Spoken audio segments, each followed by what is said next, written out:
Welcome to the Predictive PlayBook, Manny's Irish Pub Edition here. This is Friday afternoon, and I'm psyched to have this show every Friday. It just culminates till we hit 4 o'clock on Friday Eastern Standard Time, and we can kind of relax and take it all in, I guess. Let the hair down a little bit and maybe have that third pint instead of just two. But welcome to the show, Rob. Your week has gone pretty well, I think, right? Baseball has gone considerably better, John. I've said it before. My baseball did not get off to a good start whatsoever, as rocky could be. But the last 3-4 days have been really good, up to 7-3 over the last 10, including a winner last night. We even tossed out a winner here on the show, the Braves, on the first 5 run line. They managed to be ahead 3-2. They wound up losing that game 6-4, but the first 5 were good. So yeah, it's been good baseball wise, and of course basketball's been good for 3 years now. So we're not going to complain there. Yeah, I think you have it nailed down because the regular season is over. You were the first guy ever at Wager Talk to go back-to-back years as ranked number 1 in any sport, and only Dave Koken has done it too, and that was many years ago. So big congratulations for that. I mean, that you're not just number 1 in a small pond. You're number 1 among the best in the world, and that's that's really an accomplishment. I don't know what the words are really. I mean, it's like winning the world championship. Nothing short of it. Yeah, the list of colleagues that we have, John, are even the young guys. I'm not even going to limit it to those of us that have been here and experienced for a long time. These young guys. We talked to a few of them here on the show, right? Adam in baseball, extremely sharp. Mid-major Matt, college. These are young guys. Andrew McInnes that have put forth some real. We just talked to Jimmy Adams, right? Yep. We won like 17 baseball. So, between the two rosters and of course myself at Wager Talk, a lot of guys that I consider friends and colleagues, and a lot of knowledge, a lot of good handicappers. So it's good to be to have that particular thing next to me for the NBA. But you're only as good as that day's plays, right? With the people that we provide them for, and of course for our own wallets and bankrolls, we're only as good as we are that night. So let's see if we can keep this Major League Baseball rolling now, because that's I seem to be a little better tuned in, for whatever reason, to what's going on now. Yeah, we it's all good. My baseball is actually starting to heat up as well. Mm-hmm. I think it's 80% since May 10th, if I remember correctly. So kind of sizzling a little bit. And my NBA, not competing with you, but for some reason the playoffs have been my niche. And 3 years running NBA playoffs, I've hit 68% against the spread.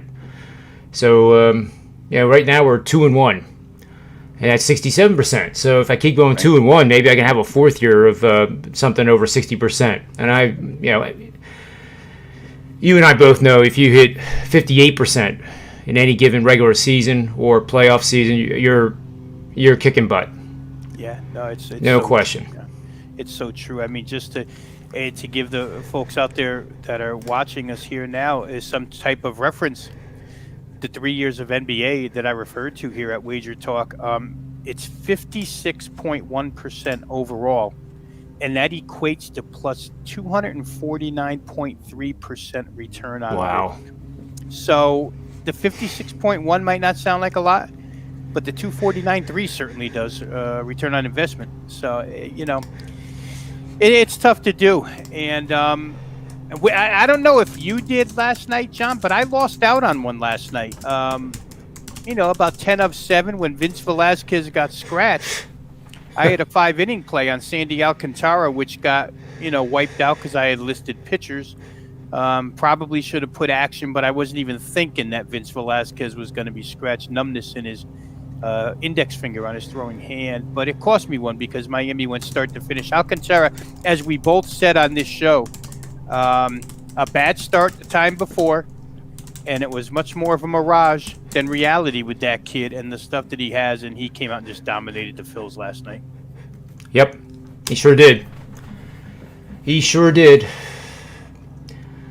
You know, it's interesting. Today, I actually have 2 hockey plays, and I don't really have. I don't consider myself a hockey expert, but I did interview Joe Madden, and Joe is J-O, and that is how you spell the female version of I guess J-O-E, or whatever that is. Mm-hmm. And she's from Alberta, Canada, and had a lot of references saying that get her on the show and you won't be disappointed. And she's really knowledgeable in NHL, and uses the sentiment and the betting flows, I think, pretty astutely, and has a really good card going tonight. And I just happen to be on the same sides, fortunately, because I wouldn't like my NHL bets if I wasn't in agreement. But one of them actually is St. Louis, and I really don't know how much you follow hockey, but St. Louis on paper looks like they're getting clobbered by the Colorado Avalanche, who are definitely the hands down favorite to win the Stanley Cup. However, if you look at the second game, in the first period, the Avalanche outshot them 18-6. But from the second and third period, it was a different game. And there's a website whose name escapes me that it takes a look at the box score, and based on how teams play, it'll say who should have won the game, without the score being involved with the outcome. And that site said that St. Louis should have won that game too, had it not been for that awful start to the first period. So then I started, going, Then in the database, I found a really, really good betting system. And St. Louis is at least a plus 190 underdog, the last I saw, and they're at home. So, it's I wouldn't be surprised if St. Louis won the game outright, but you could always play it on the puck line for almost plus money. We should actually take a look at that over at wagertalk.com/odds hockey.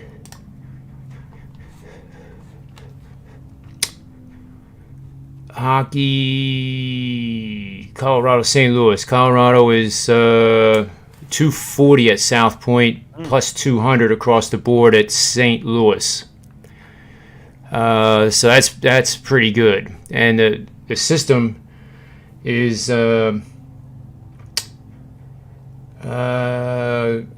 here's the system. It's earned a 51-33 record for 61% bets, 21% ROI over the last 15 seasons.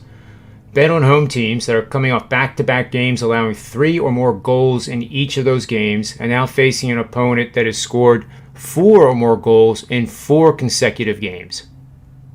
And that puts St. Louis right in that situation.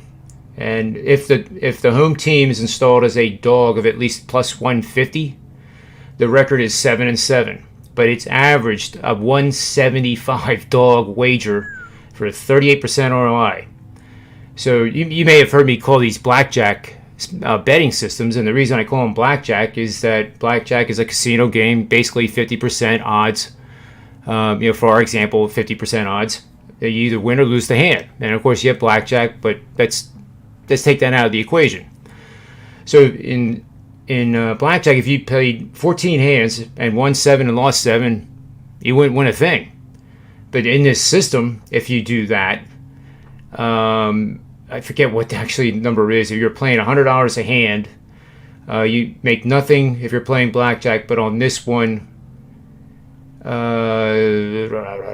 you make well over $1,000. I know that much. I think it ends up being like $1,175. Right. So which would you rather do? Play blackjack or bet this system? That's why I like talking about it, because it's kind of a no-brainer. Absolutely. You want to cash those plus price tickets. Phew. What I'm trying to do is, and this show will help me, I would love to take pizza money and take St. Louis money line and parlay it with another dog. So I'm on a mission for this show to find another dog. And Tony Finn is not around because I know he could find some dogs for me. They may not be betting dogs, but Right. I'm sure he could get me some dogs. Yeah, multiple things we could consider there, John. You're right. Yep. I do have Joe D'Amico in the backstage. You remember that guy? Yeah. Last we saw him, he was going to Cashman Field. Yeah, he's only going to be with us a short period of time, so I'm going to bring him on, and I guess he can hear what we're saying. And it's really not talking about him behind his back because I can see him. But he has some appointment with Tony's IRS accountant or something. Boy. So that's why he has to leave early. So I'm not really sure maybe we'll get the scoop from Joe. Let's bring him on. Yeah, Hey, Joe. How is everybody today? Good. Could you? I never knew the answer to this with my platform. Could you hear me talking about you just now? Saying how sexy I am? Yes, I heard every word. Thank you, John. I didn't know that was live, actually. Oh boy. No, I do hear you back when you're backstage. And I like to come on backstage before I'm coming on. I like to watch a little backstage. This way I get a feel of what's going on, feel of what you guys are talking about, abreast of what's going on. But yeah, I heard what you were saying about me, and thank you for calling me the best looking handicapper on the panel today. I really do appreciate that. Yeah, the mute button worked, Rob. He didn't hear a thing. I do have an accountant. I have it's crazy. I on top of this, I don't dabble. I'm not a guy. I'm not as smart as you with crypto. I don't trade stocks. I buy and sell property here in Vegas. We own 6 houses in this development, 1 across the street, a few other houses, a few other commercial properties around town. But this time of year, I want to make sure all my taxes are in order. So I'm meeting with my accountant, my accountant one more time just to make sure I can sleep peacefully at night. And we sold some nice properties. We sold in the last year. We had a nice property about a quarter mile away from Allegiant Stadium. We sold about 120 acres. We have a 60-acre property deal going through right now in southern Arizona. But Wow. I listen. I can pick winners. I can't. I have a friend. He's the lead singer of probably the most famous hard rock band over the last 35 years. And he always gets to me and he says, how do you do what you do, Joe? I says, I can't sing like you, Vince. If I could sing like you, I would be singing on stage. But no, I've been very lucky and fortunate. I got a great support team here. But yeah, unfortunately, these accountants, I'm not one of them guys that takes it in my own hands. Listen, if I was the president, I'd surround myself with people that know what they're doing when it comes to this policy, that policy, and the other policy. And I delegate authority. That's what I do, and that's what would make me probably a good president. I am not a genius on a lot of subjects, but I do try to put people around me that are good at what they do. And, that's why I like being here with you and Rob. And Rob, yes, went over to the Las Vegas ballpark last night. Mm-hmm. To watch the Aviators take on the Sacramento Bees, I believe it was. When we got there, my father, my wife, and myself, great. First of all, it's a great park to see a game. It's centrally located. It is easy to get in and out. You don't pay for parking. Lots of parking. The staff might be one of the most courteous and just warm staffs. From when you walk in at the door, everybody is nice. Nobody's in a rush. Nobody's mean. Everybody's playing. Everybody knows where everything is. They can point you in the right direction. You can see from any place in the park. It is a gorgeous field. But we got there, Rob. You're gonna maybe laugh at this. I got there, and I didn't know too much about some of these players on these AAA teams. And I looked up and I saw that the starting pitcher for us had an 11.57 ERA. The starting pitcher for the visiting team, he was like 8.87. And I just looked over my family and said, I make the over-under 11.5, and I'm making over minus $1.30. By the third inning, it was over. I think they scored 24 runs. But it was I got to tell you, going to a ballpark, having a beer and a hot dog with your friends, your wife, your buddies, in my case, my father and my wife, which going to a ballpark with your dad at any age, for me, it's just, I get chills.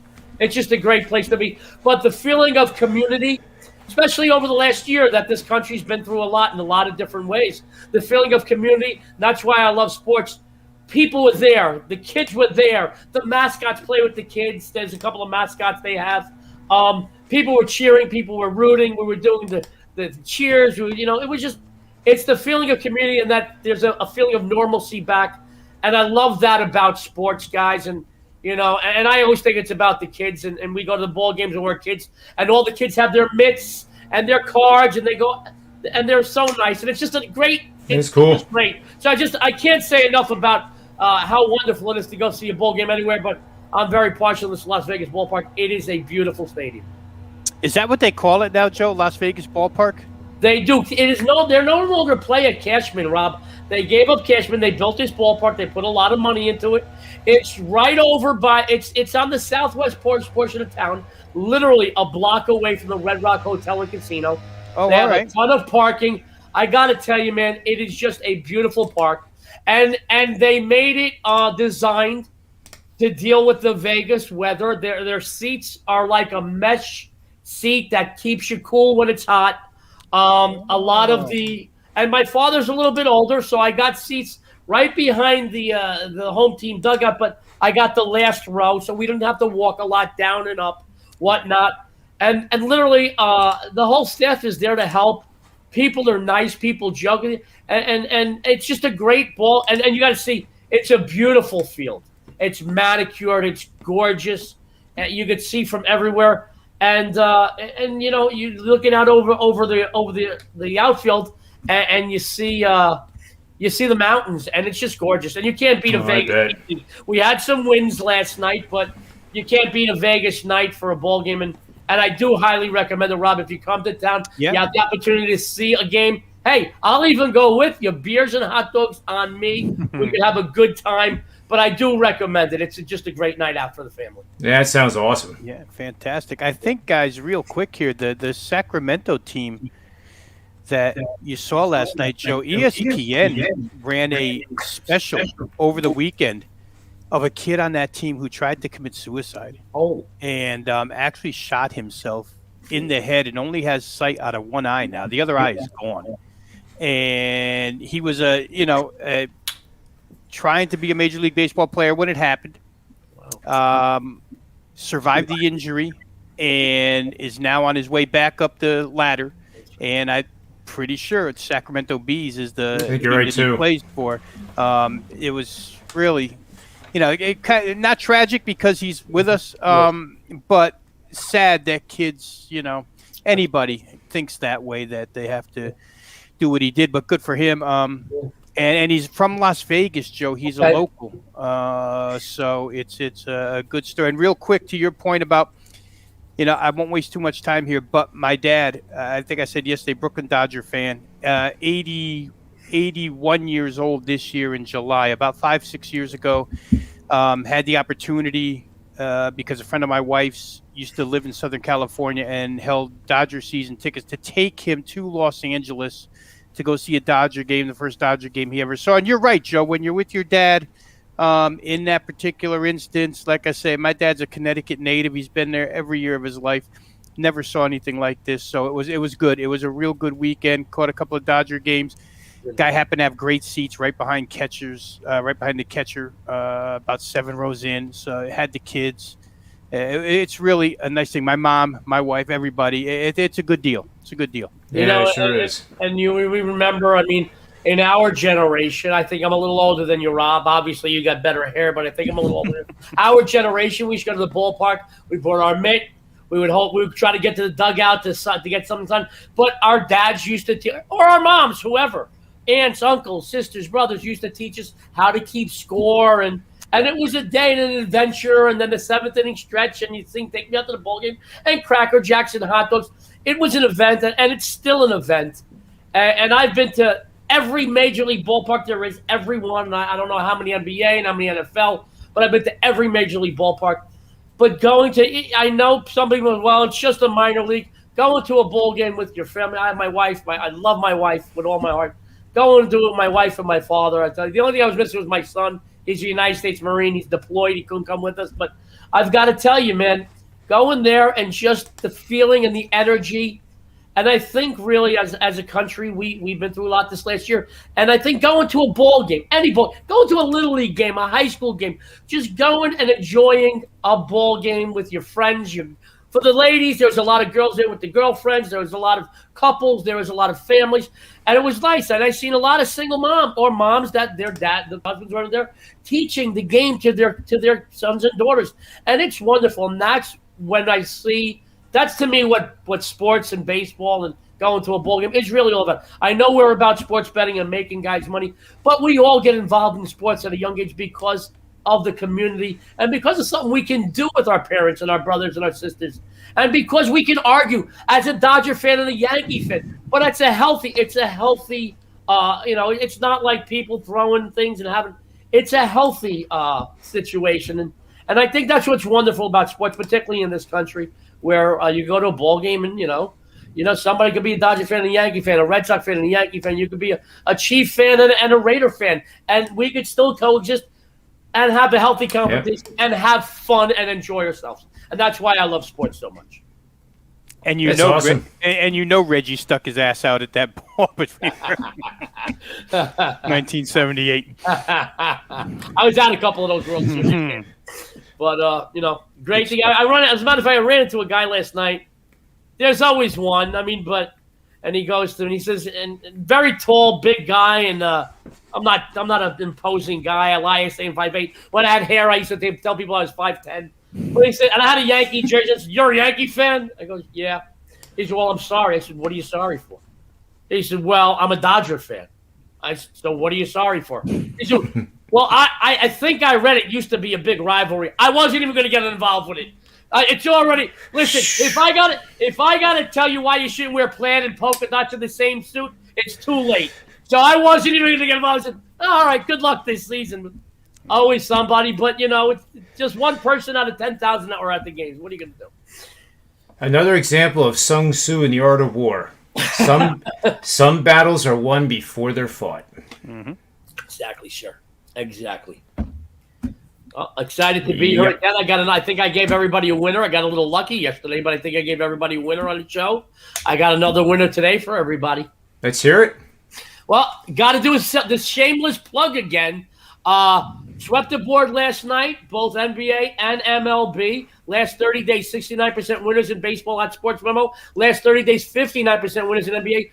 Ranked number one in the world. Last 30 days overall, 64% documented.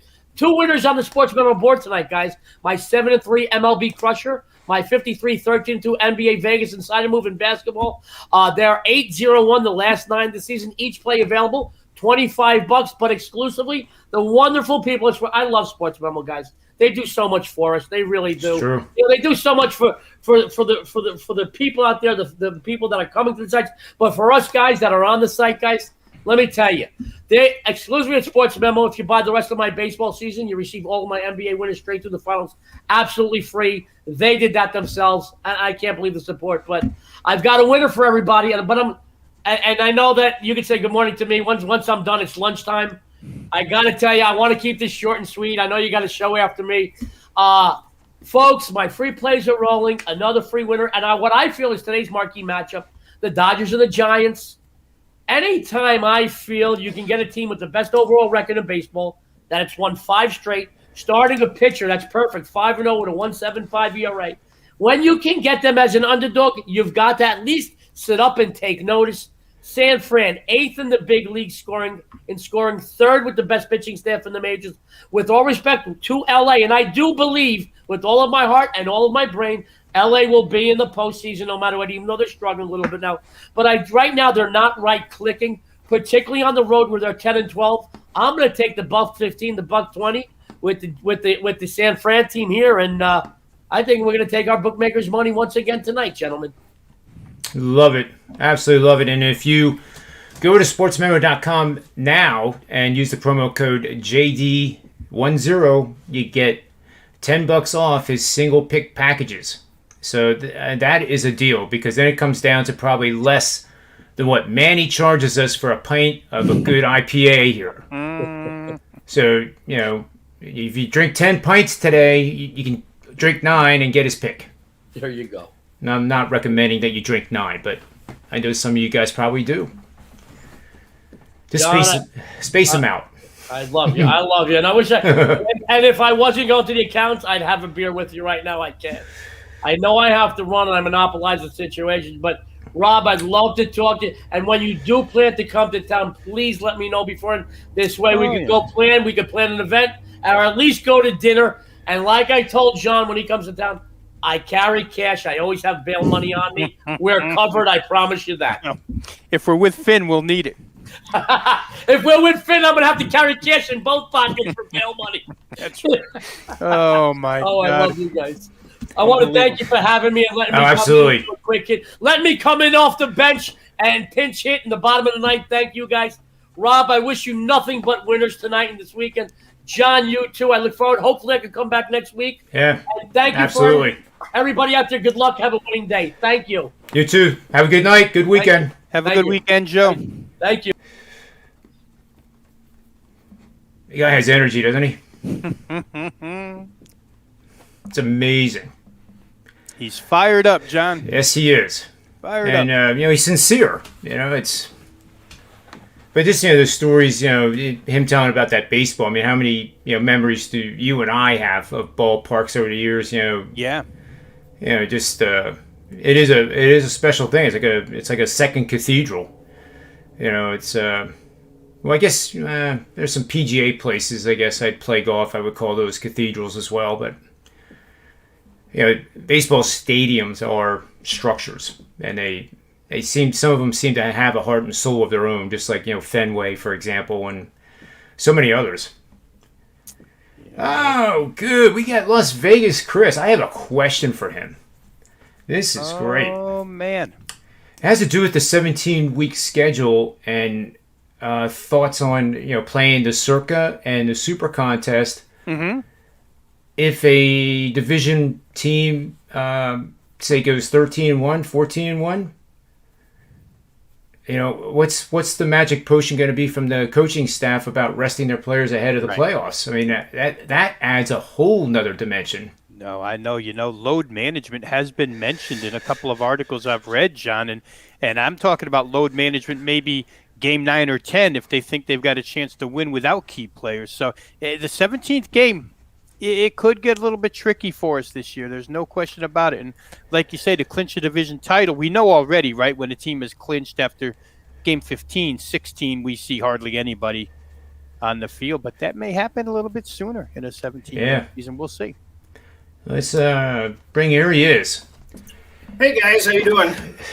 Chris, Good, how are you? Thanks for joining us. I don't know if you heard where I'm going with that question, but, with the Super Contest and the Circa Contest, which for those that don't know, Las Vegas Chris placed second and fifth in the Circa. That was fifth or fourth?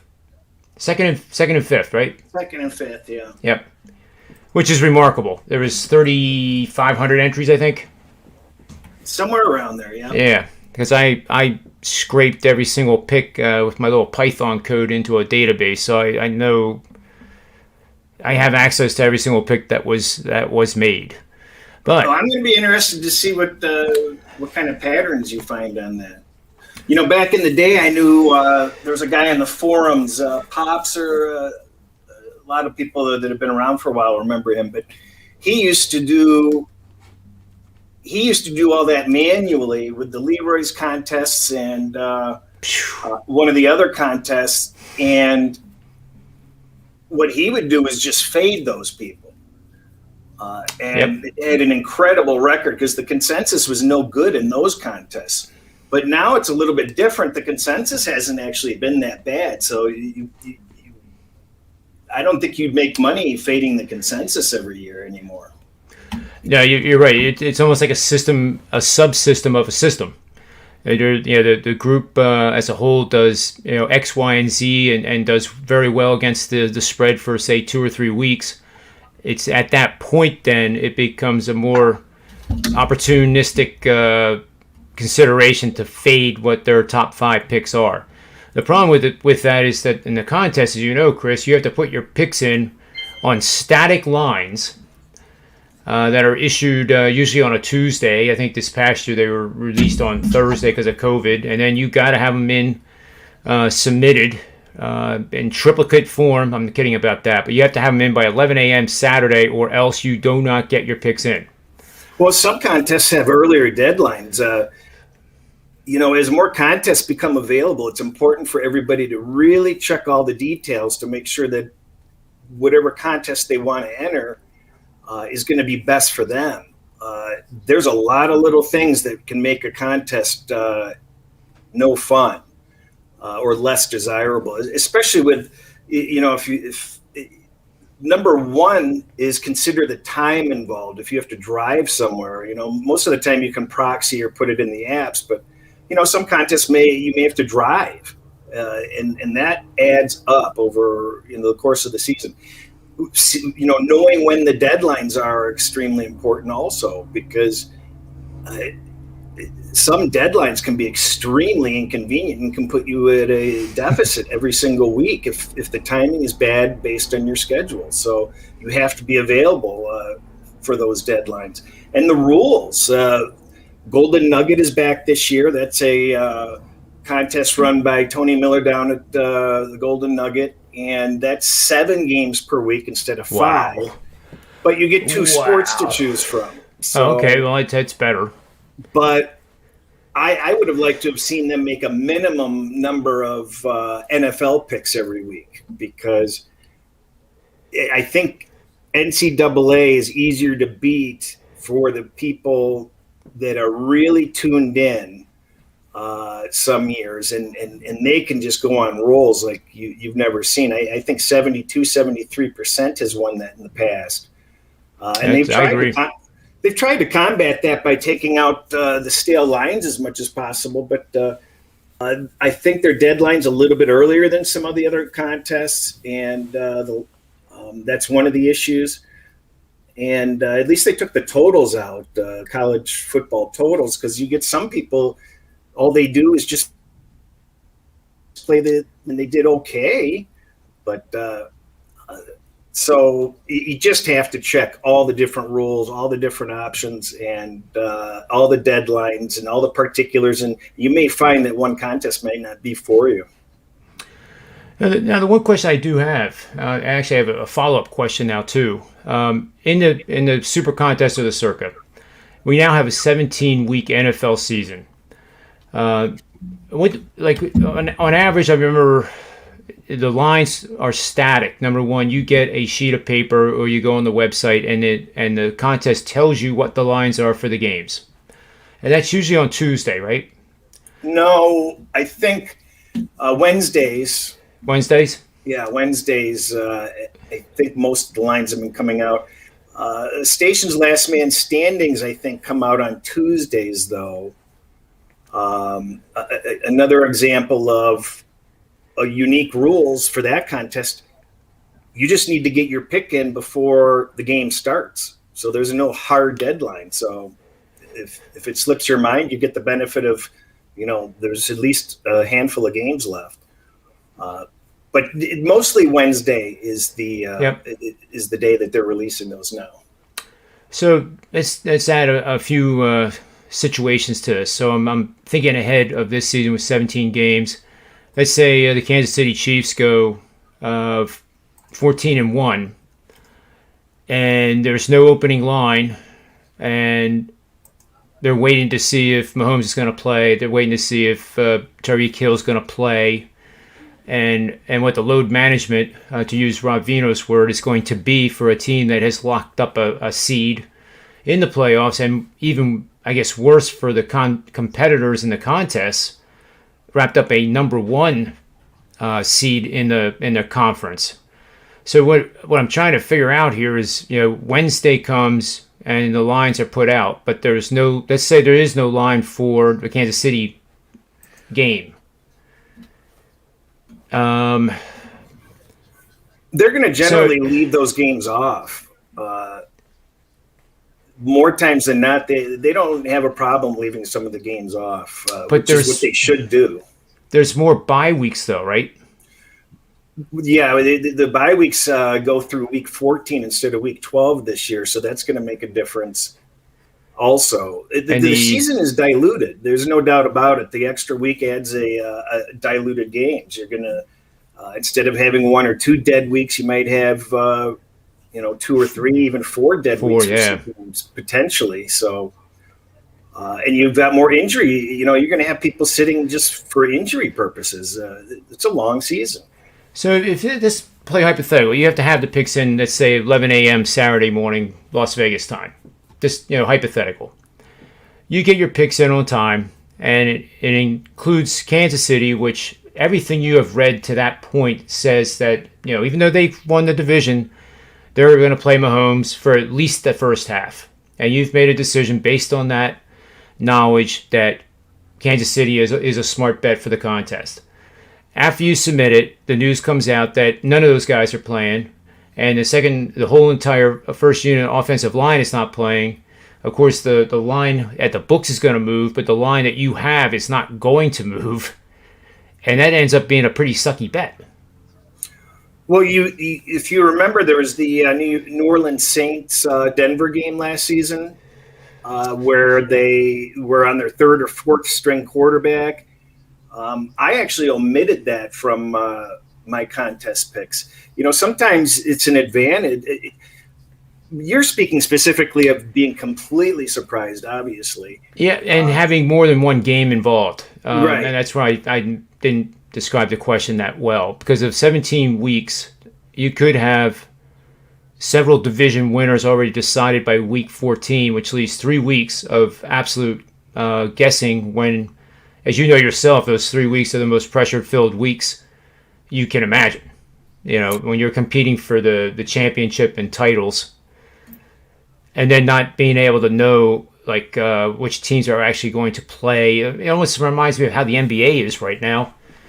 Except NBA games are every day, and there is no deadline that would be like this, where there's so much time between the submission of your picks and when the game actually kicks off.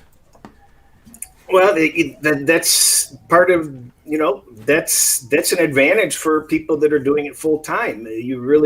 I would definitely agree with that. You just need to keep your ear to the ground, and that's what we're doing all week long. When I tell people I have no time, I mean I have no time, and it doesn't matter how much time you put in. There's something that's left on the table every single week. How you can possibly be racing to get wagers in at post time sounds stupid, but the information is always coming. So the only thing you can do is gather as much information as possible, have the sources that you trust, and the real hard part on that, though, is what do you do with it? Because obvious selections are not obvious selections in contests. That's the only thing that's the best thing that I can say is that oftentimes you definitely don't want to be on those teams. So, with the dilution of the season, the best you can do is just keep up with the information, and you can only control what you can control, and you can't get stressed out about things that are out of your control. What was really bad last year, though, was with the COVID cancellations, people would actually lose their picks. So if they canceled the game and they didn't play the game that week, and you had Pittsburgh on Thanksgiving, you're out of the contest. I mean, that seemed painfully unfair. There should have been some sort of an allowance that you somehow remain some way, somehow. You can't get booted just because they don't play, is my opinion. That sounds harsh. Really hairy. Wow. So they didn't just get a loss for the game. They're out. Wow. Yeah. So the whole last year, not only did you have to deal with the COVID issues, the injury issues, you had to deal with are they going to play the game or not? And then different contests it had to be played by Tuesday. It had to be played by Monday. So again, we're going into the rules. In one of the contests, I found a loophole. Specifically, they had nothing in the rules to address. It was written in the rules in that particular contest, the inverse of what Circa did, if the team did not play, then you're in. And you don't lose your pick. You automatically advance. So there was some question whether the game, and then they said the game had to be played by Monday. So there was technically a way to free roll that game if you wanted to, if it was beneficial, and pick that team and have a pretty decent likelihood of automatically advancing. I got you. Yep. So, and I contacted everybody and I asked them, well, show me in the rules where, because they said, well, it's canceled. No, you can't use it. I go, but it's on the sheet. It doesn't, your rules don't say that you can omit games. You play the games on the sheet. So, and you didn't address it. Well, but, well, no, it's no, buts. Where does it say you can extract a game and allow people that played that game earlier to maintain that pick, and while the other people can't?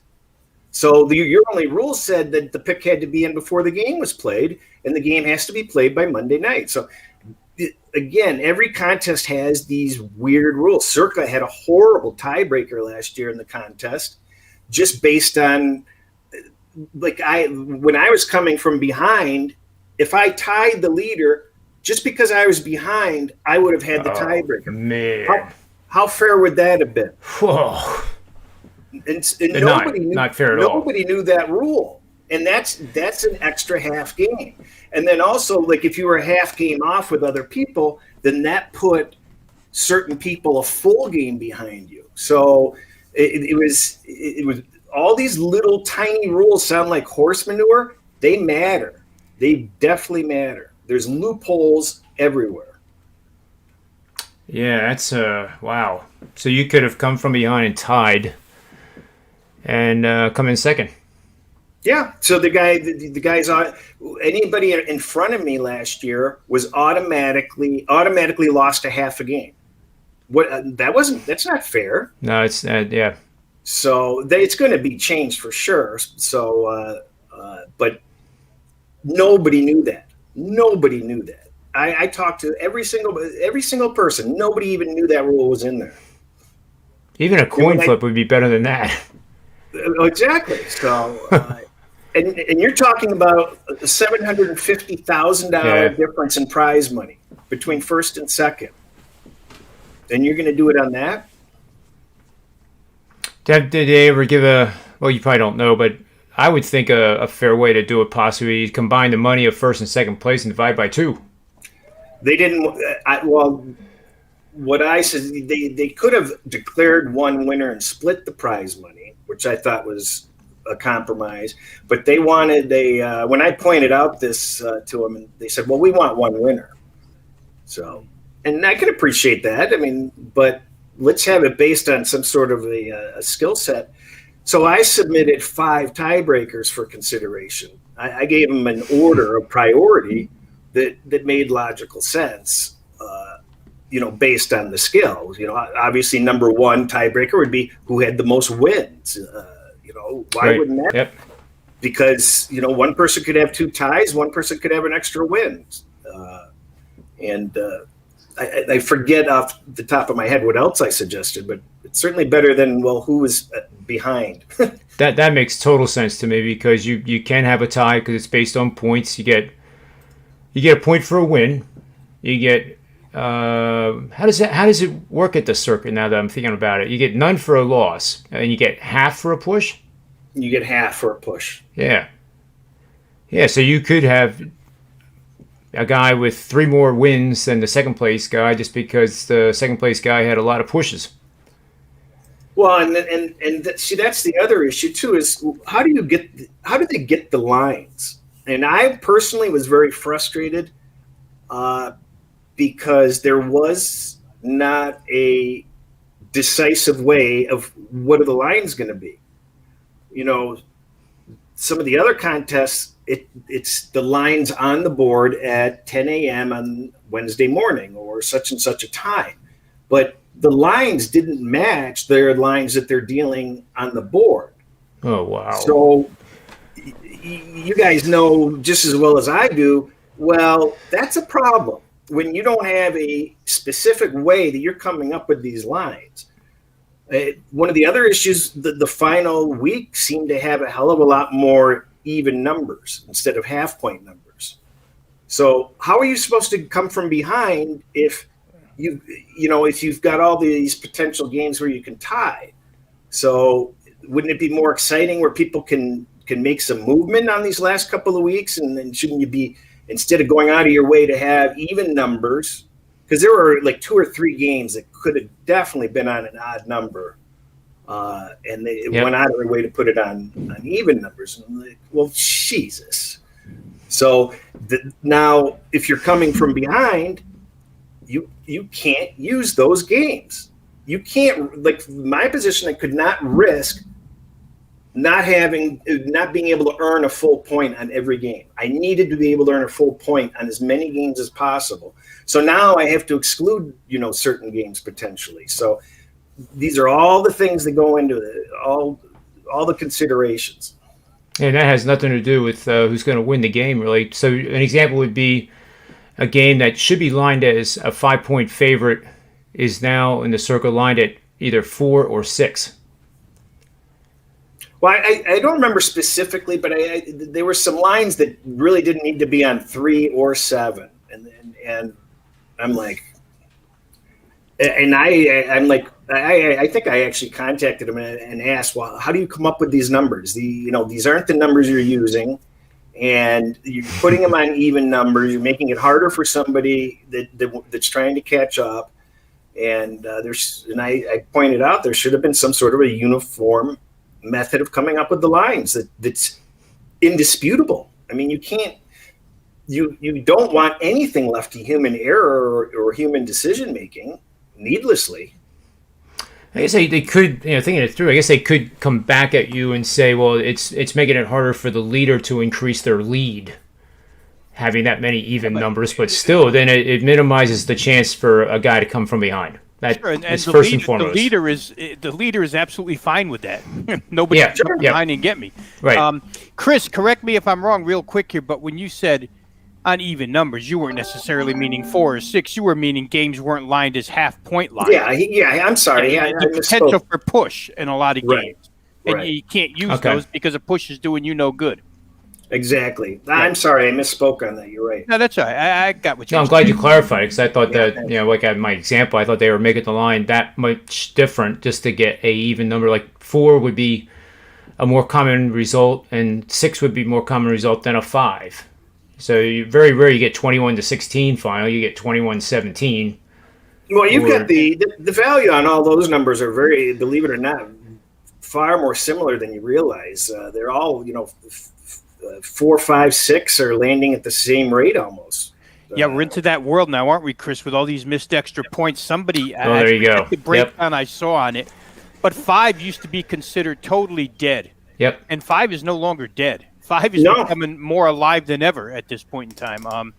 So scores are changing because they pushed that thing back 10 yards or however many yards it was, the extra point. So 33-yard extra point now. You watch guys go out there routinely on Sundays and miss those things.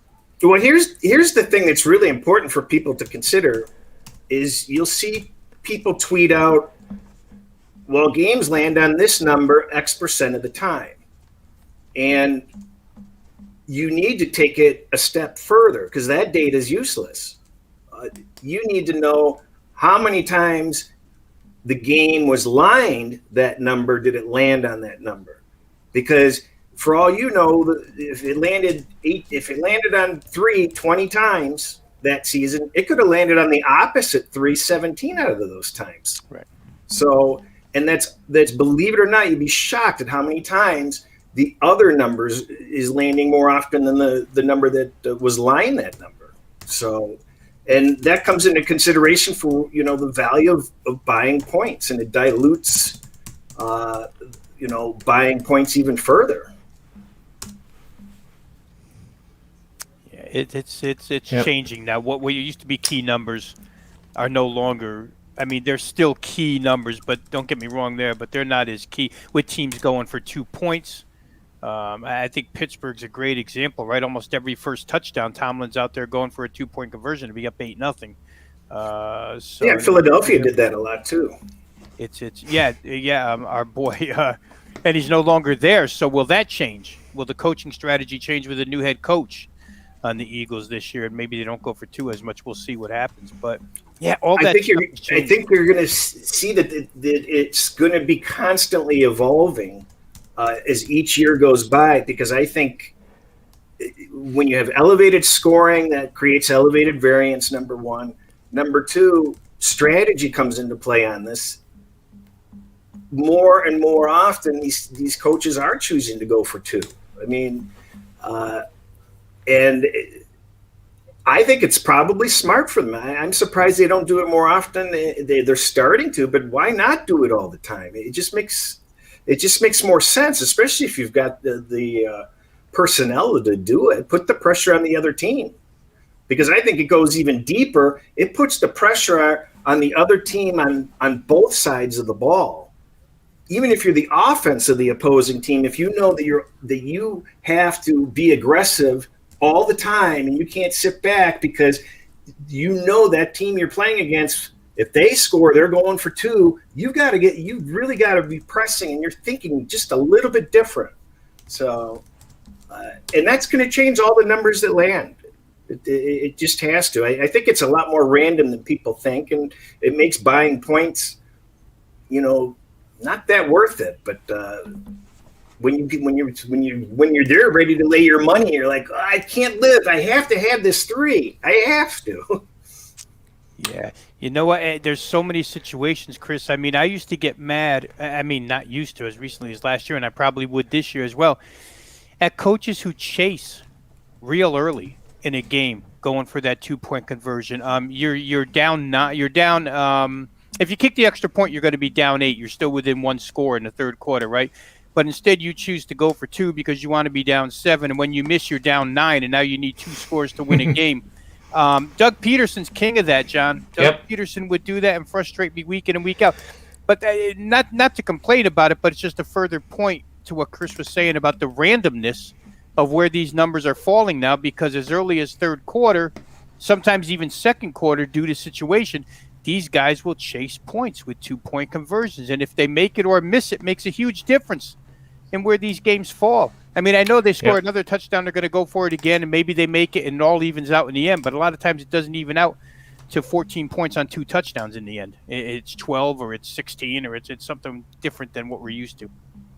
What's really, really remarkable that people don't talk about very often is you're talking about a multi-billion-dollar corporation or entity, the NFL, and you have billions and billions of dollars riding on what's going on in this league. And amazingly enough, you would think so, these teams are not playing on level fields intellectually. They don't have the same databases. They don't have the same metric people working. Some of these people are clueless. And you know what? Hey, maybe it's not their job. Okay. Right. The game has evolved, and maybe there's just too much crap for a head coach to keep track of, but you hire somebody to keep track of it. Right. And some teams have these people and some teams don't. And you saw some painfully idiotic coaching moves last year, and it's going to happen next year. They're not even going to learn from it. It went over their heads. They don't even understand how far behind the 8 ball they are just on strategy and metrics. Can't agree more. It's totally true. Not throwing anybody under the bus, but the guy you referenced in Philadelphia, Rob, seemed to be winging it, because you can't tell me, at least the way my math mind works, you can't tell me there was, that's what the card said to do. And every time that was uttered, I just, well, show me. Show me where you're losing by 22 points in the fourth quarter and you kick a field goal instead of going for 2. Because he did it opposite, too. There was times where he should have gone for 2 and he kicked it. I think it goes both ways, though, guys, because there are a lot of times when the metrics say to do this, and you don't have the personnel matchup to do it.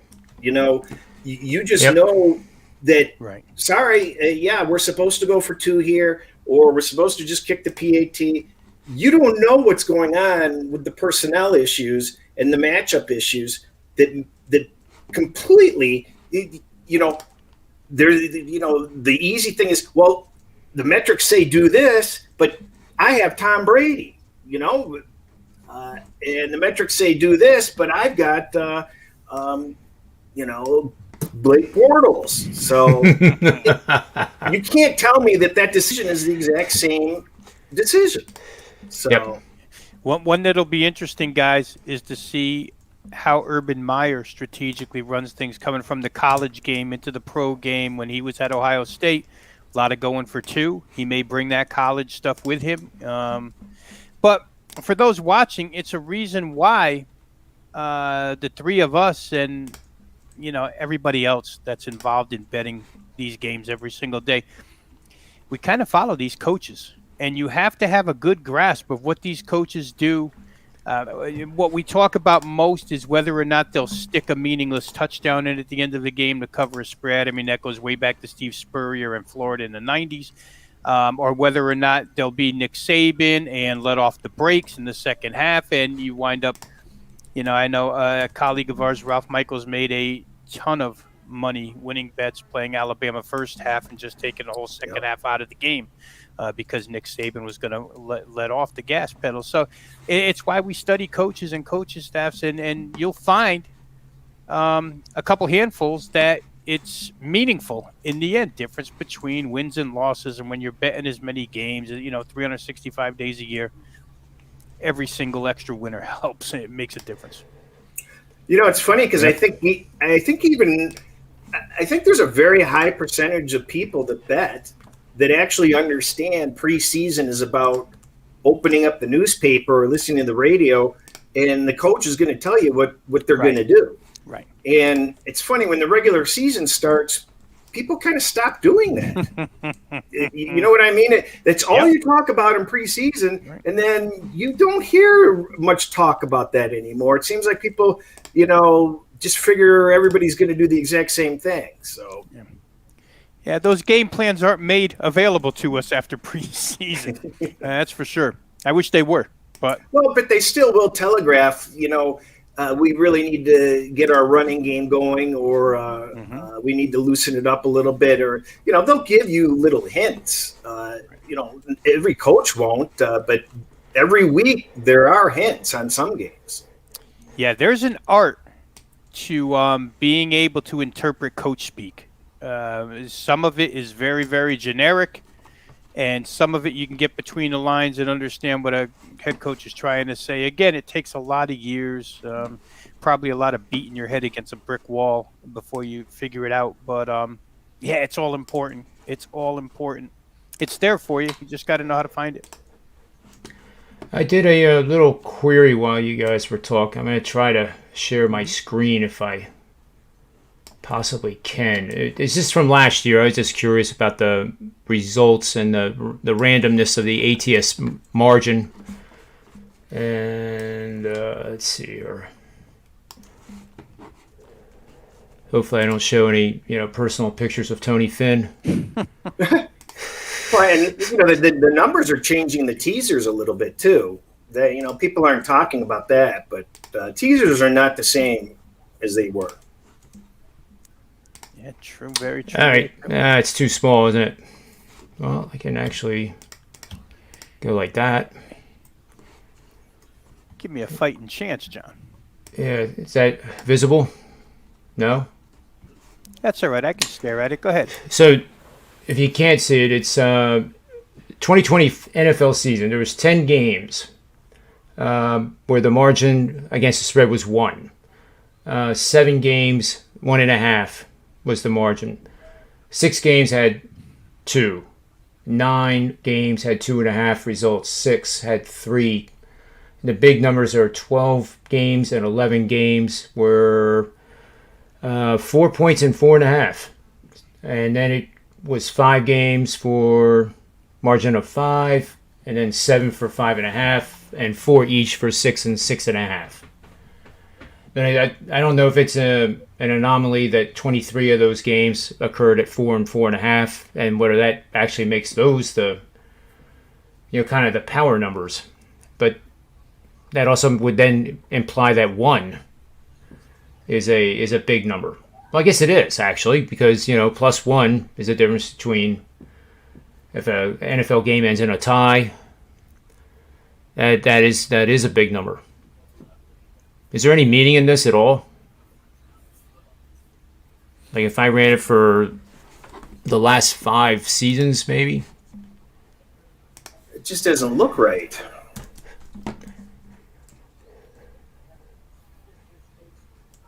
I was expecting more games. There should be a lot more games. The query's right, but I don't know if it's pulling the right data here. So maybe I should play with it over the weekend and figure it out. Yeah, there should be a lot more games in this.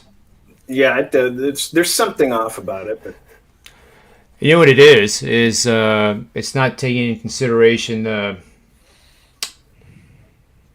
This is only taking into consideration. Well, it's not just favorites. It would be dogs too, because the margin would be. Well, whatever it is, I'll try to figure it out, because I think it might be interesting to take a look at that, and see if there is anything.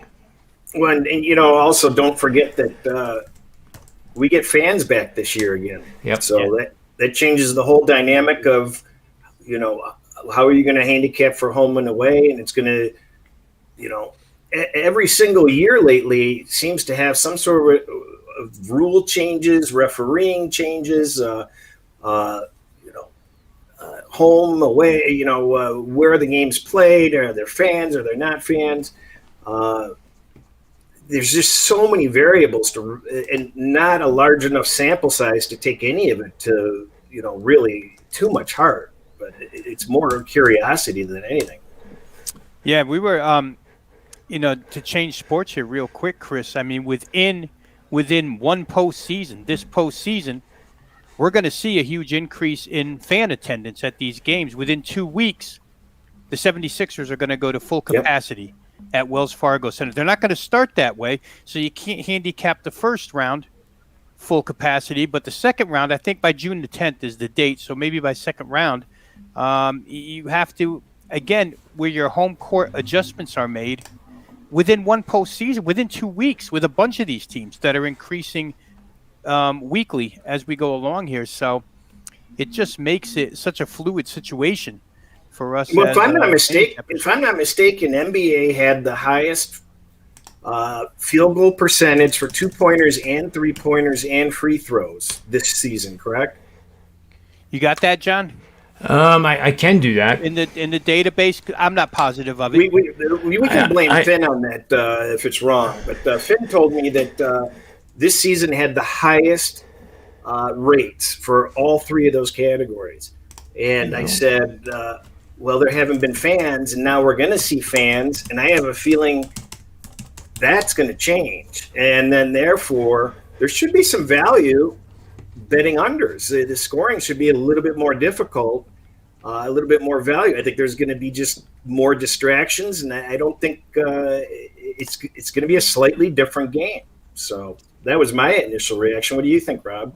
Yeah, I mean, Tony and I even nitpicked it down the other day to technical fouls, Chris. Without fans in the stands, the referees can hear every single thing those players are saying, and it seemed like more technicals were called, which results in more points, obviously. And now with the crowd noise, the rabbit ears probably can't hear everything, and maybe there's less technicals called. Who knows? But it's just a theory Tony and I were throwing back and forth at one another the other day for this upcoming playoff season. It's all going to be different. I'll be glad when it's all back to normal, when everybody, I mean, I know college football will be that way. Alabama's already announced full capacity. Georgia, the SEC is going to have full stands from the get-go for sure, probably the ACC as well. We don't know about the Pac-12 out west. But, slowly but surely, once it gets us back into where we can not necessarily use a standard, home field advantage. But most of us, I think, vary our home field or home court advantage per team. Certain teams it's worth something, certain teams it's not worth as much, especially in college football. So we'll see. John's got the financial background, and I think he'll agree. The only way you can make money is in a changing market. If the market's stagnant, you're not going to make any money. So if things in sports are stagnant and everything just stays the same, then it's the same way. Everybody's got the equal information. So when we have these types of variances happening from week to week to week or year to year to year, it's those that are able to capitalize on the information and being able to apply the value of what's actually occurring and what the cause and effect will be. So it's not a horrible thing if you're staying on the ball to see changes like this coming. And that was the word there, Christian. I got a good buddy of mine. Years ago, we did pregame for the Oakland A's, and now he does pregame for the San Francisco Giants. But he knew every single item of interest, of note about the Oakland A's. And he did what he did, and I do what I do, and we became pretty good friends. And with all his information, he used to say to me, Rob, I don't know how you do it because I know everything that's going on inside that dugout, but I can't apply the information to betting. He said, I can't. If I bet, I lose.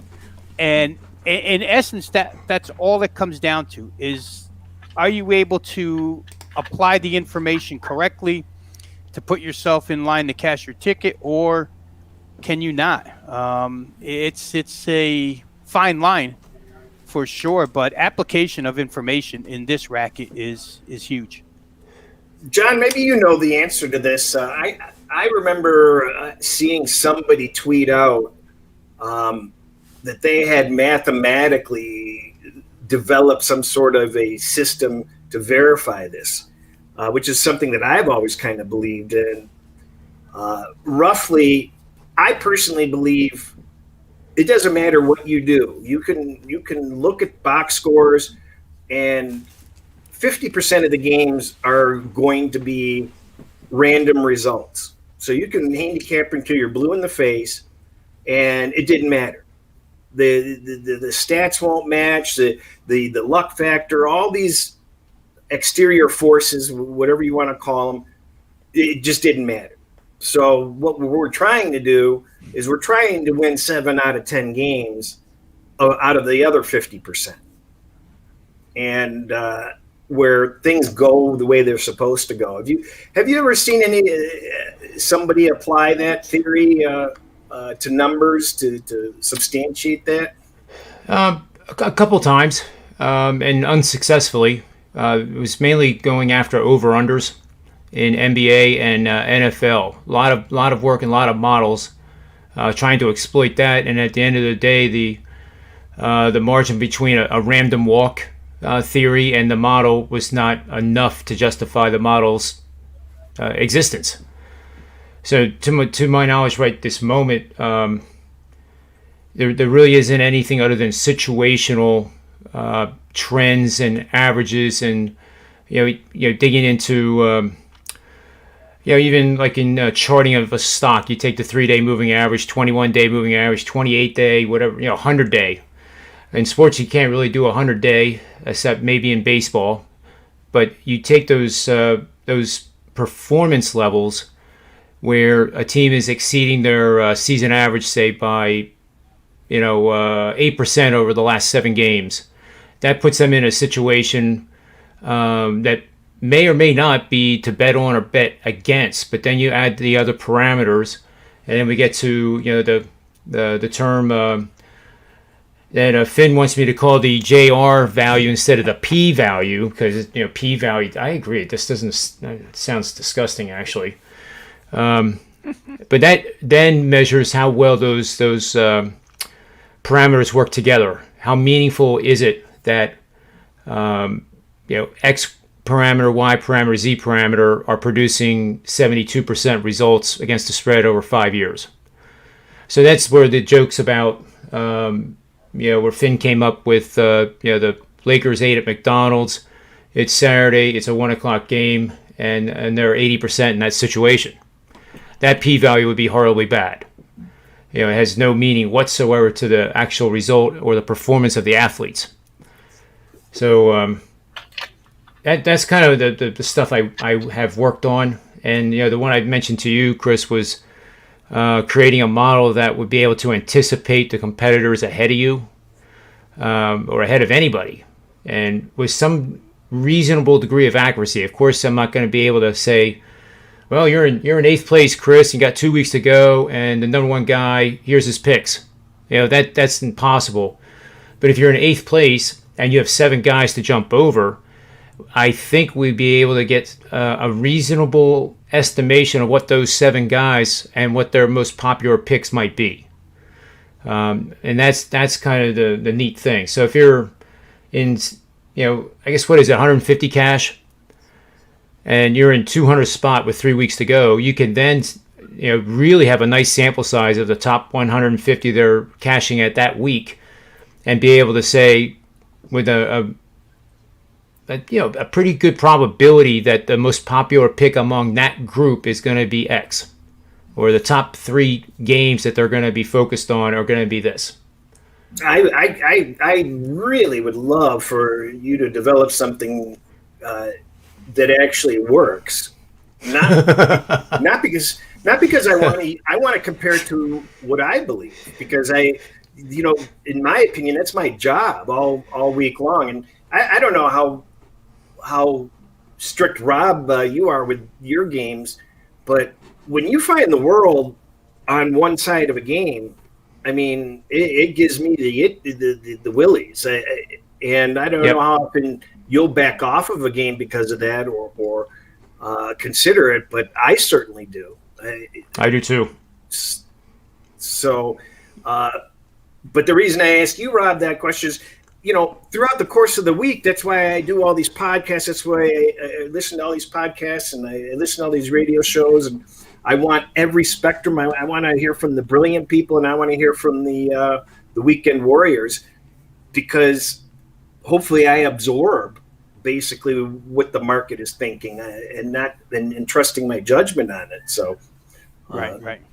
Do you do a lot of that, Rob, yourself? Well, I think it's always scary, Chris, right? Especially in the NFL season, because everybody bets, and not so much in baseball or sports that don't have the handle.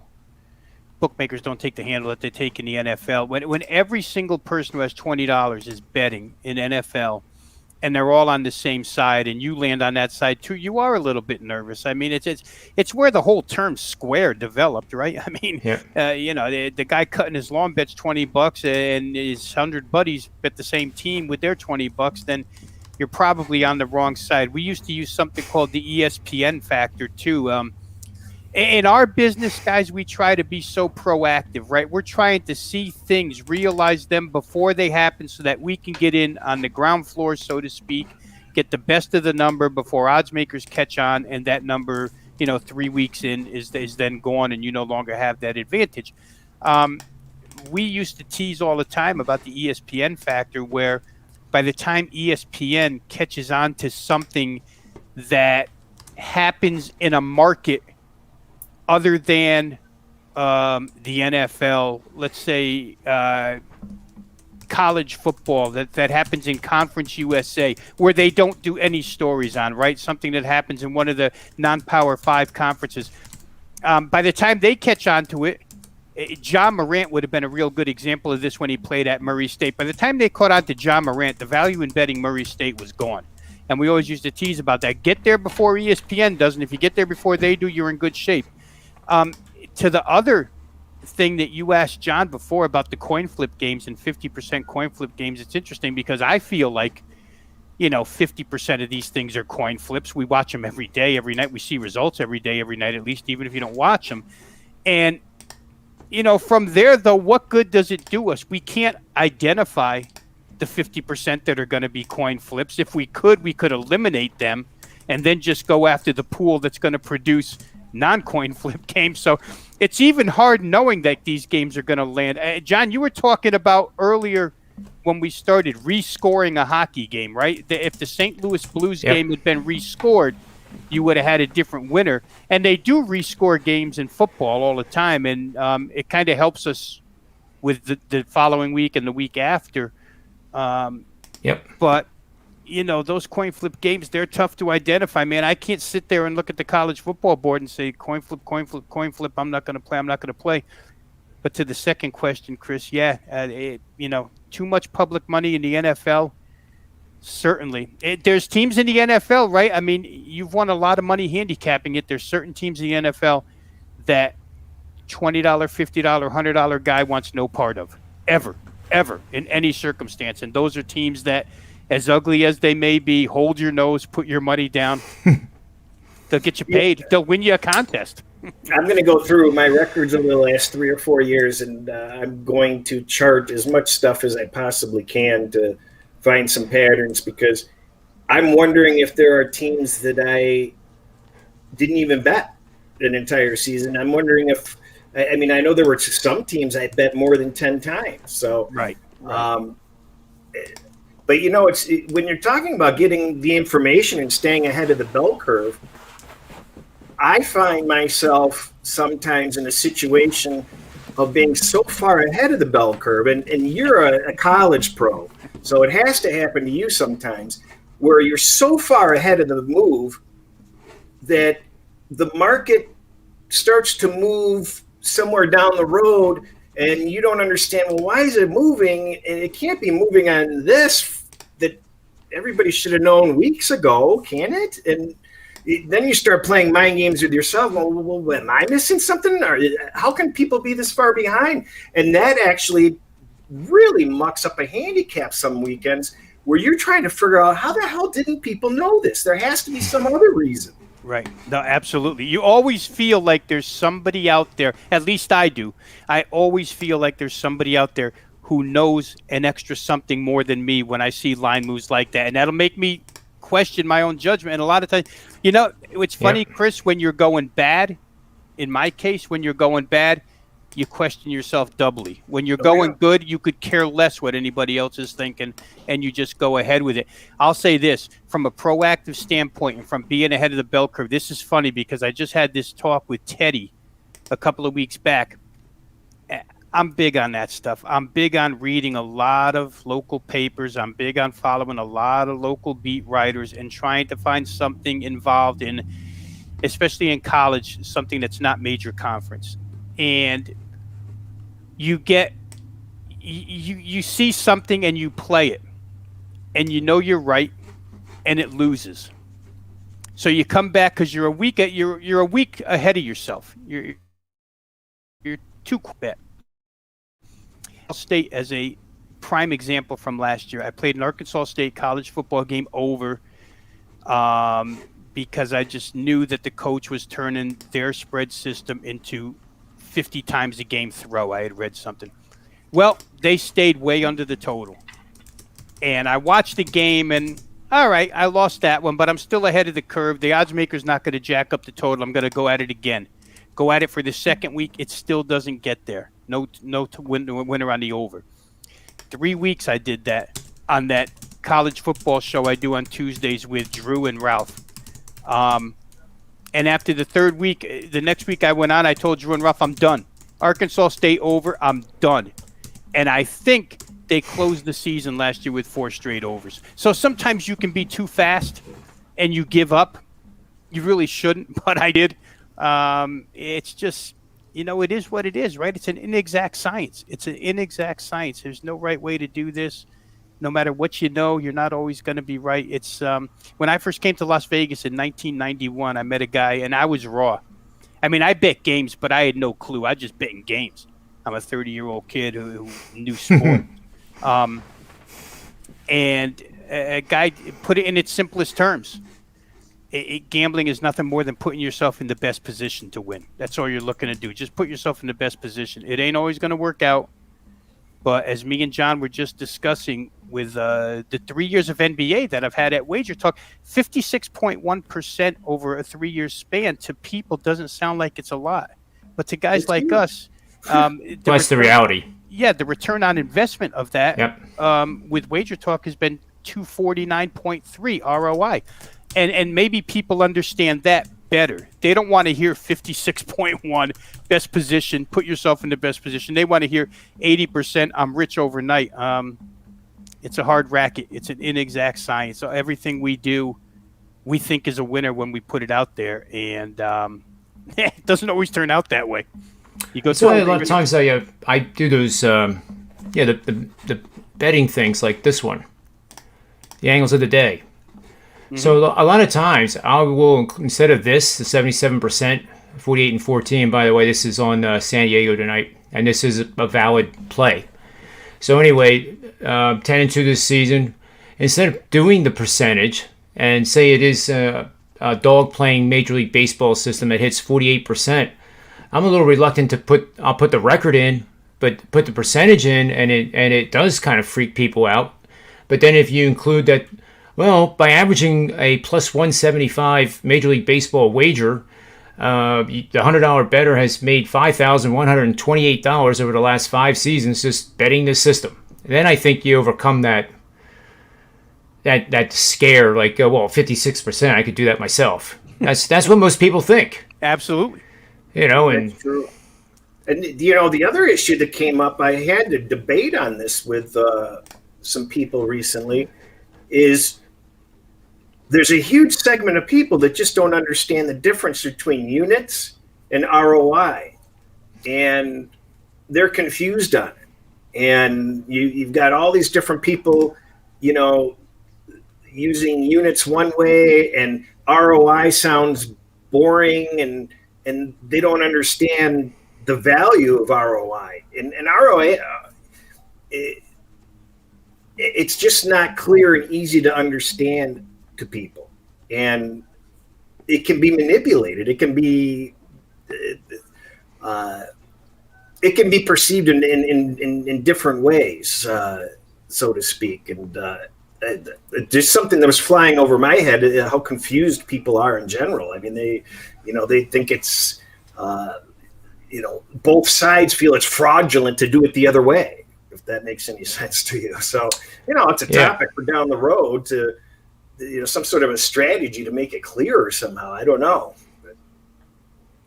Yeah, because you're right. You can have a $10,000 bankroll and it goes to $40,000. That's 400. That's 4 times your return, 400%.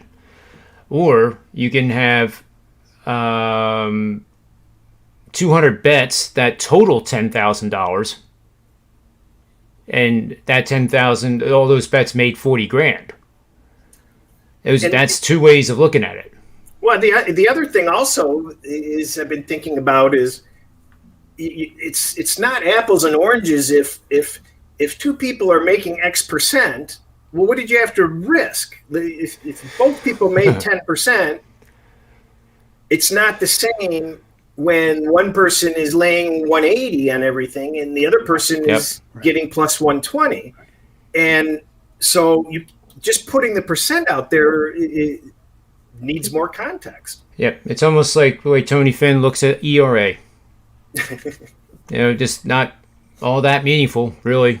Mm-hmm. Yes, like I said with the baseball stuff, the majority of my systems are all dog playing. So if I said, I hit 48% in Major League Baseball, come sign up for my season-long package, I mean, people would think, I was eating mushrooms with Tony. And you literally, if you're trying to market yourself for sales, you literally have to omit that. Right.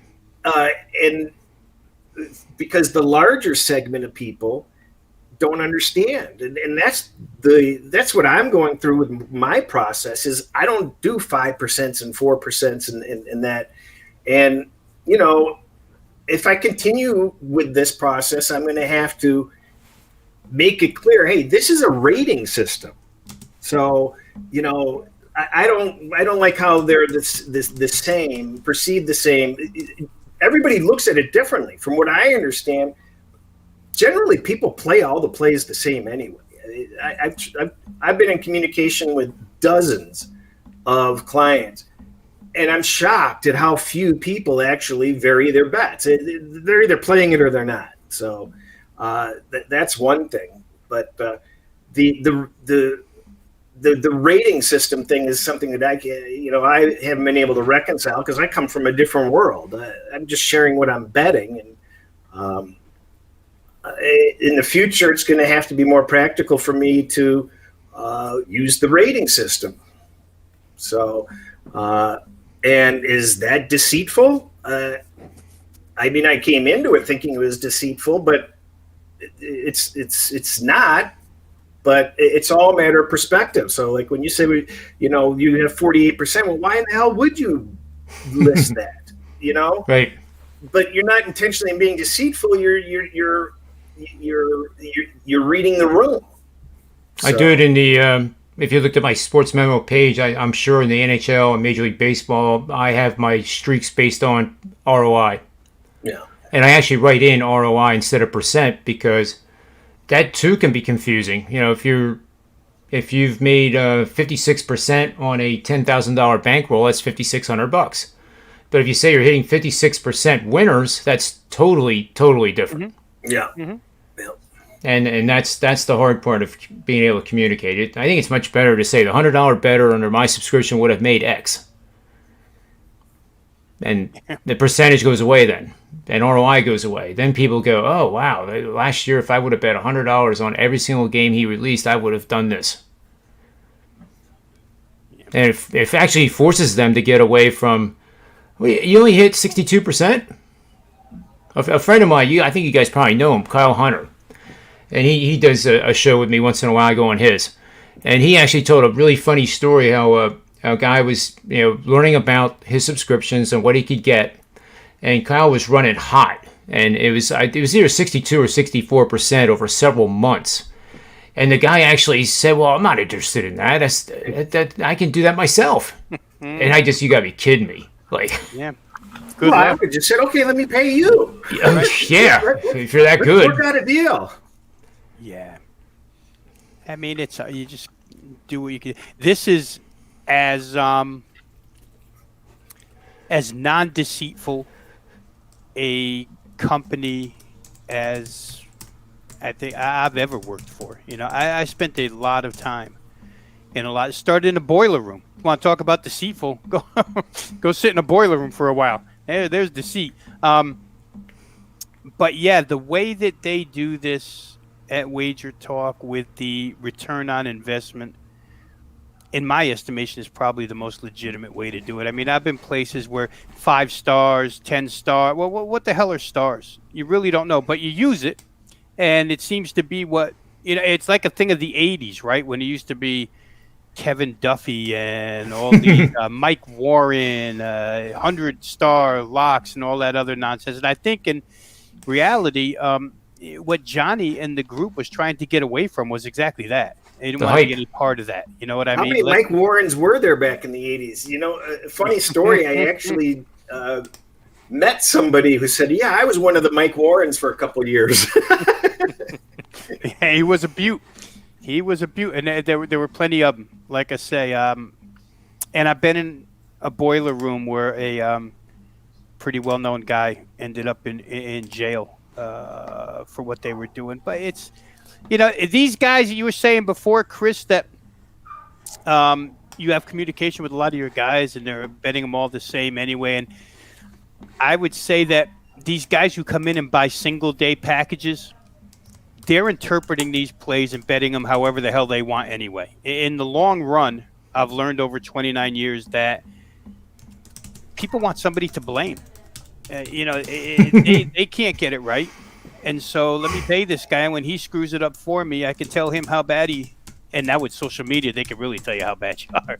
But there's a lot of them out there like that as well. And there's legitimate clients who understand what they're getting into and play them the recommended way, and they're in this with discipline and money management and all the rest of the stuff that we try and recommend here. And those are great clients to have, but I find that they're if the majority is above 50%, which it is, I don't think those guys are the majority, or women.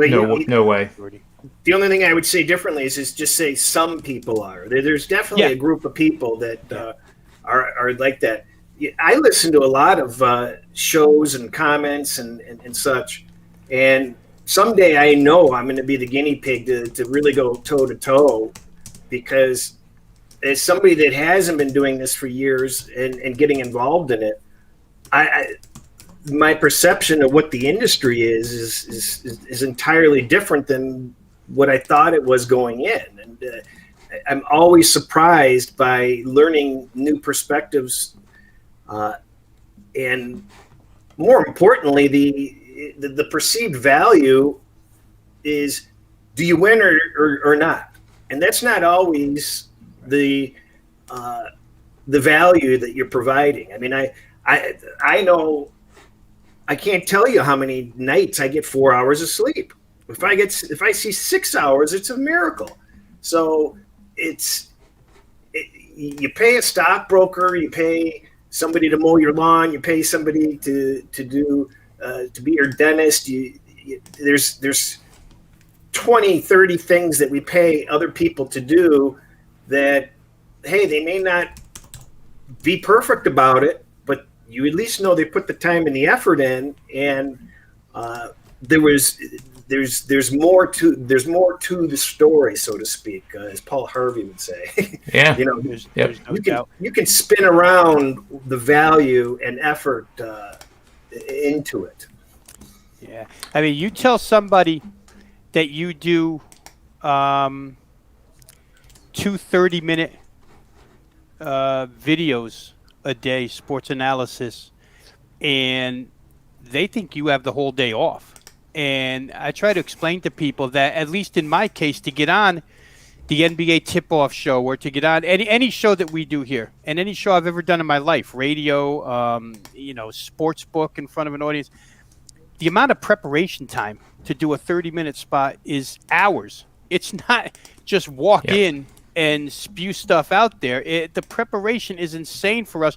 And that preparation is tripled in number of hours and amount of time when you talk about us as individual bettors searching through a card and looking for playable plays for ourselves and then the clients. So the amount of time that's put in here, the amount of research that's put in, if you're doing it right, you could half-ass it. You really could. But nobody's going to learn anything.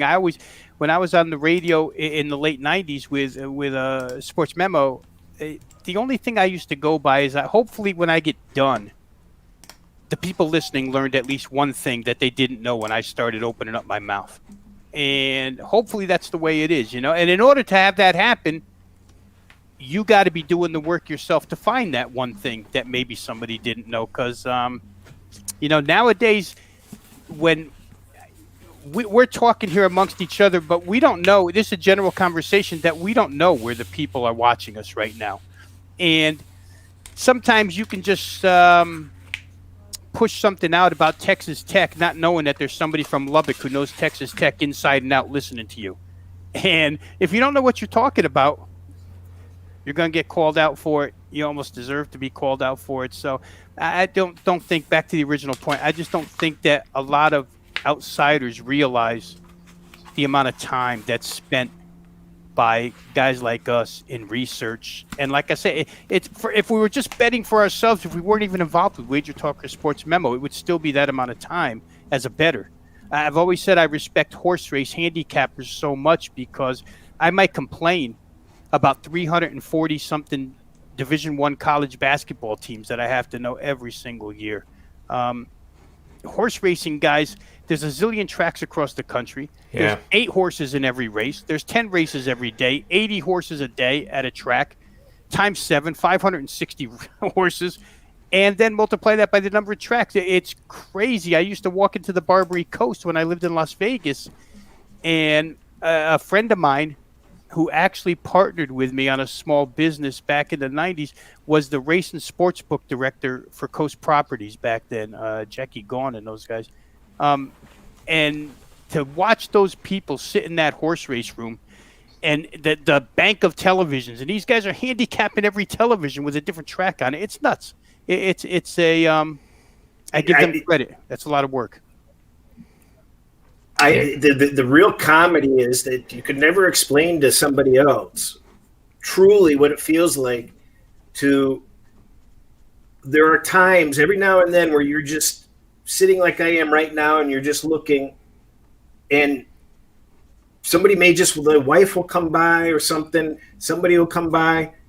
They don't realize you're working your ass off. You've got like 5 different things you're focusing on as a minimum, and you've got 10 in the hopper that you need to get to, and you're worried about what you already did. Did you sure you did that right?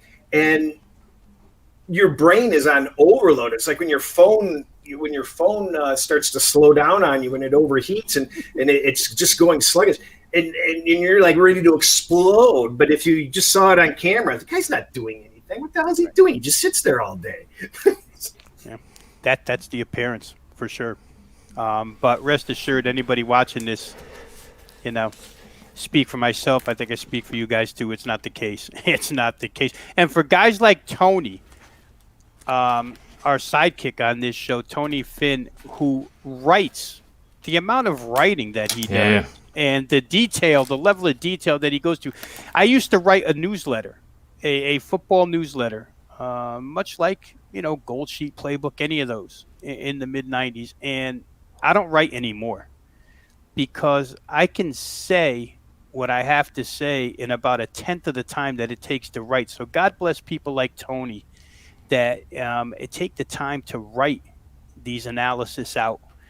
Because in my mind, by the time I write an analysis on the game, the way Tony Finn writes it, the lines moved against me an hour ago. So if I've got long-term clients, they don't want my analysis an hour late with a bad line. They want the play right now. So to me, the writing can wait, but the time it takes to write, I give Tony credit as well. That's a tough racket, man, to sit here and write analysis the way he does on these games. Well, yeah, I agree 100% with you. And the time that it takes away from handicapping and market observation and fact gathering, it's going to work against most people. Right. And it has to be a passion project. For Tony, it's a passion project. He takes a lot of pride in it, and he does a very good job with those write-ups. And my NFL write-ups, I take pride in it. I enjoy doing it. But, people were contacting me. Hey, give me a write-up. I want a write-up, which is that's kind of nice.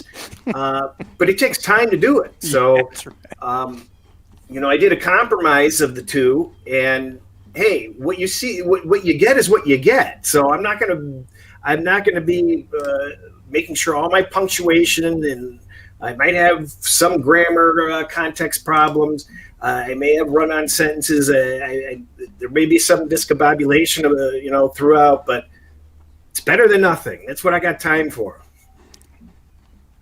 Yeah.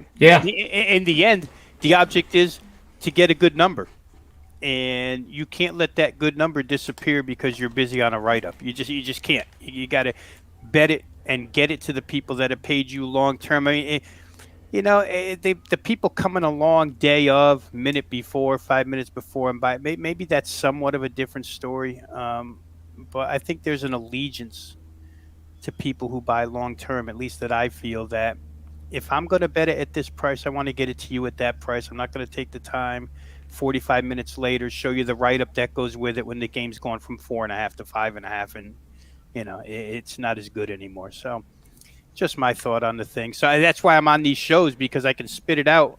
The information that it would take me 2 hours to write, I could spit out there in 15 minutes. A little bit easier. I was just looking at Bitcoin. Oh. 35,280. Oh, it's back up. Well, that's massively down for the week, though. And that's another thing you just kind of hit me with, the comparisons between the market and sports market is I do look at things, how teams, especially in baseball, how teams do over the course of a week. What are they averaging relative to the season average? Those kind of trends. And the same thing with Bitcoin. And to your point, Chris, it might have been up off the lows of the day by a little bit, but the fact of the matter is, over the course of the week, it's been bloody, and it probably doesn't get any better next week. And I'm kind of surprised that it's trading this badly. Steve Merrill's all about the financial terms, and I give him one a week. And last week it was the dead cat bounce, which sounds gross, and maybe there's a different way to say it, but that's what Bitcoin did this week. It went down hard, and the bounce was, what did it get up to, like 42,000 maybe? It didn't even get up to the Fibonacci number. So I don't know. I know I'm staying short. That's for sure. But I do have, I dusted this off. I just wanted to show this to Chris because this has to do with a little project I'm working on. Can you see what it is? I've lost my video somewhere. Where'd it go? This book was written in 1991. The probabilistic theory of pattern recognition. So, the thing about patterns in where I'm most intrigued is the NBA. You have a lot of scoring, a lot of data, a lot of trends within that data, a lot of patterns that occur in basketball games. Like the one it's pretty simple is if you have Golden State tonight and Memphis rips off 10 in a row without an unanswered score by Golden State, you bet Golden State in game. And then I have done it pieces of 10% of my normal bet size at a time. And sometimes you don't get to 100%, doing it that way. But, we talk a lot about that on this show with totals in the NBA where, yesterday, Rob, I forgot with the under, which was a miserable call, by the way, on my behalf with the Washington-Indiana game, where I said, we're going to bet under 237.5 pre-flop, and then we're going to add 25%, what did I say, 247.5, and then 254.5, and they all lost. But I gave myself a good chance to win instead of just betting at 237.5. Still bad. I don't know what I was thinking.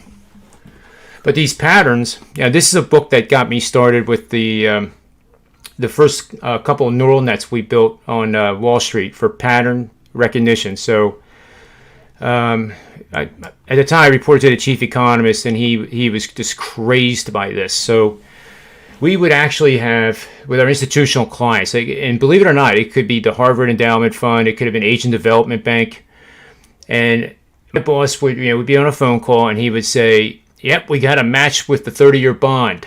And, well, what's the match? Well, it was soybeans back in 1976.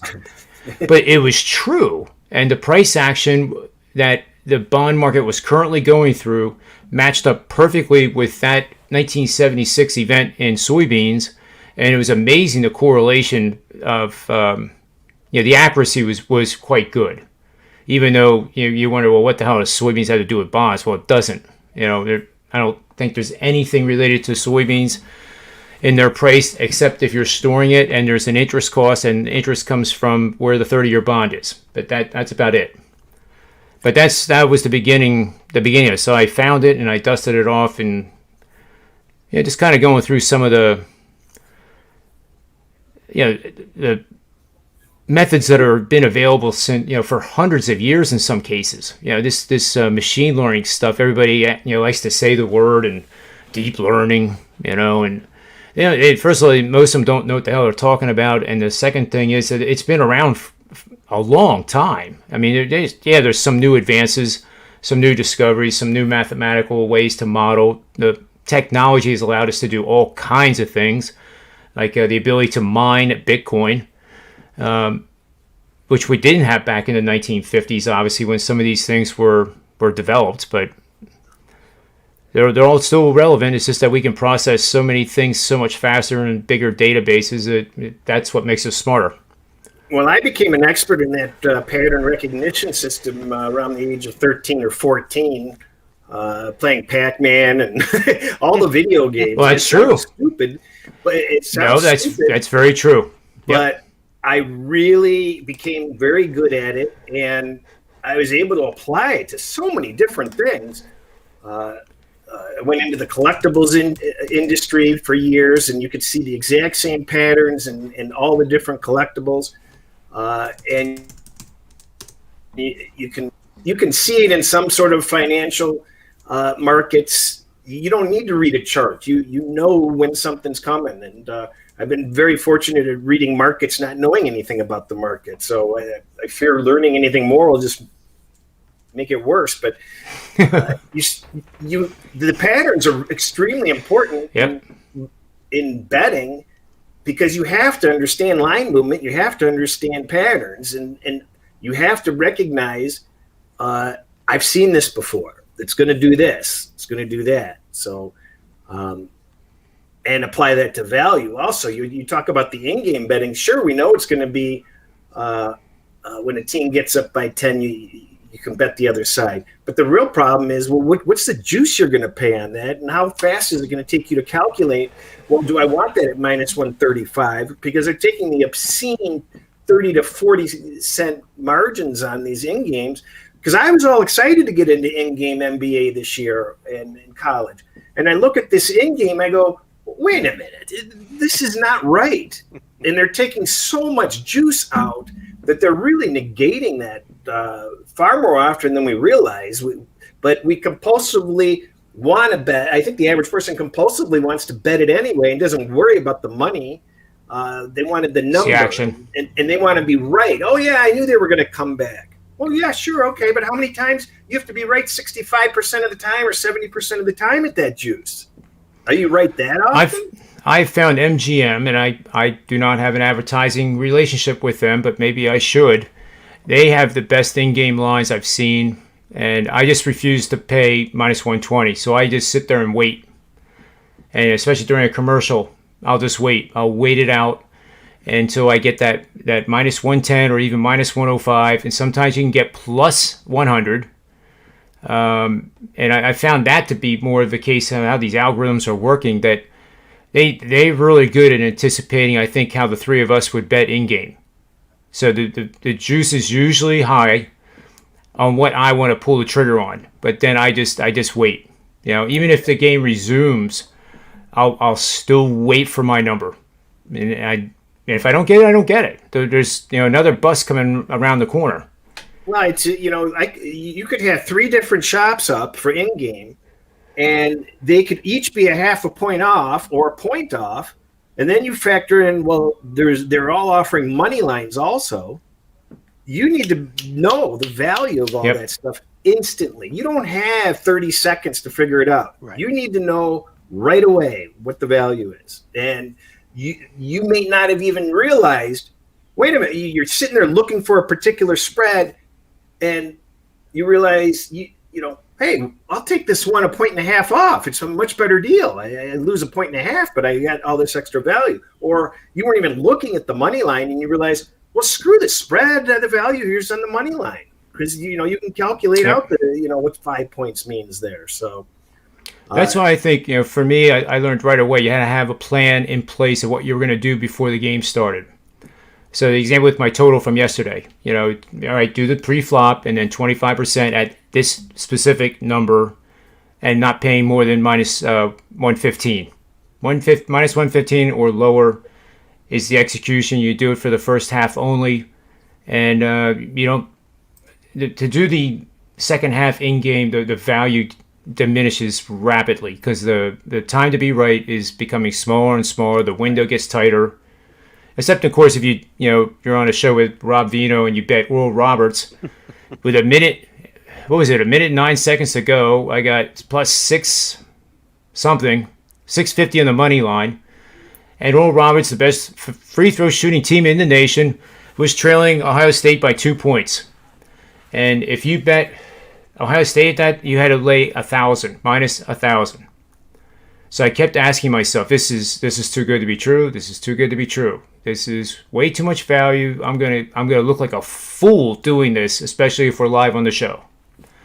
And it got to the point where I pulled the trigger. And it was maybe 4 or 5 pizza monies, and I refused to watch the show. I actually turned it off here in my office, and Rob was giving me the play-by-play because I was scared that if I watched the game, I was going to cause it to lose.